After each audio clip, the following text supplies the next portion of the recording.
We've all been there. A surge of motivation after a powerful speech or video. We feel ready to conquer the world for about 10 minutes. And then the feeling fades. We wait for the success fairy to tap us on the head, for the perfect moment, the right mood. We live our lives chasing the fleeting high of motivation. But what if I told you that the ancient Stoics would call this chase a fool's errand? They knew a secret that modern high achievers have rediscovered. Motivation is a myth. It's a fair weather friend. The true engine of success, the bedrock of a meaningful life, is something far less glamorous, but infinitely more powerful. It's called discipline. Today, we'll explore why relying on motivation is a trap and how the Stoic practice of discipline can truly change your life. So why is motivation such an unreliable tool? Because it's an emotion, and like any emotion, it's temporary and dependent on external factors. You feel motivated when you're well rested, when someone praises you, when the sun is shining. But what happens on the hard days? What happens when you get 3 no's in a row? When you're tired, hurt, or sick? Motivation vanishes. And if motivation is your only fuel, your engine stalls. This is the trap of action based on feeling. You only work when you feel like working. The Stoics would say this is a form of slavery, being a slave to your fleeting emotions. A winner, they understood, is not the person who feels good and then works. A winner is the person who works and then feels good. The power of discipline, your inner compass.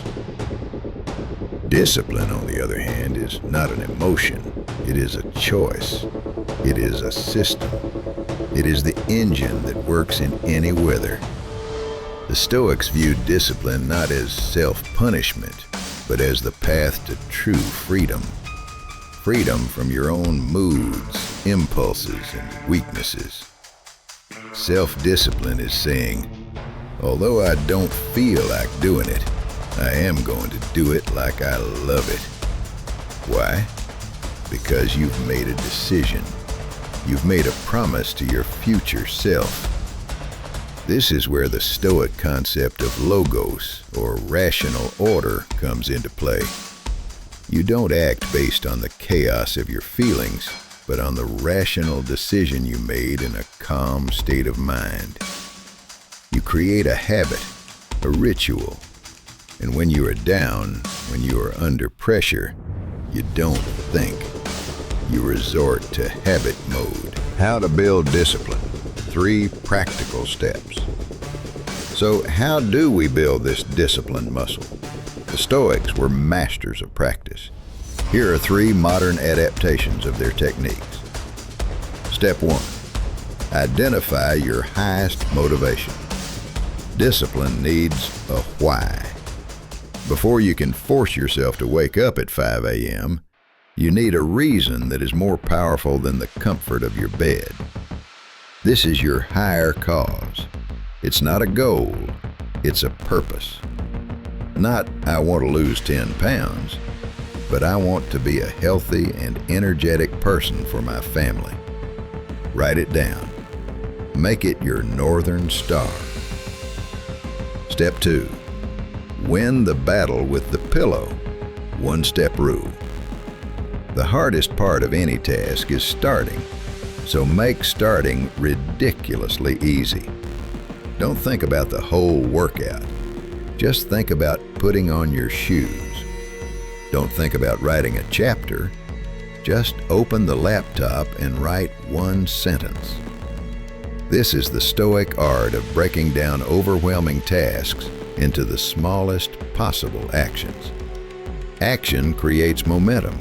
And momentum creates the feeling we mistakenly call motivation. Step 3. Accept the price of regret. The Stoics practiced premeditation of evils to prepare for future hardships. We can use a similar technique. Before you choose to skip your task, take 30 seconds and vividly imagine the feeling of regret you will have at the end of the day. The price of regret, as Jocko Willink says, is much heavier than the price of discipline. Use that discomfort as fuel. Everyone wants to go to heaven, but nobody wants to die. Everyone wants success, but few are willing to pay the price.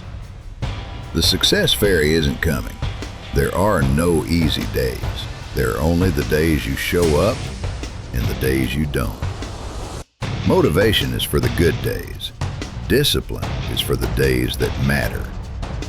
Build habits, stick to your rituals, and learn to love the work, especially on the hard days. That is the difference between people who lose and people who win. What is one small, disciplined action you will commit to today, regardless of how you feel? Share your promise in the comments below.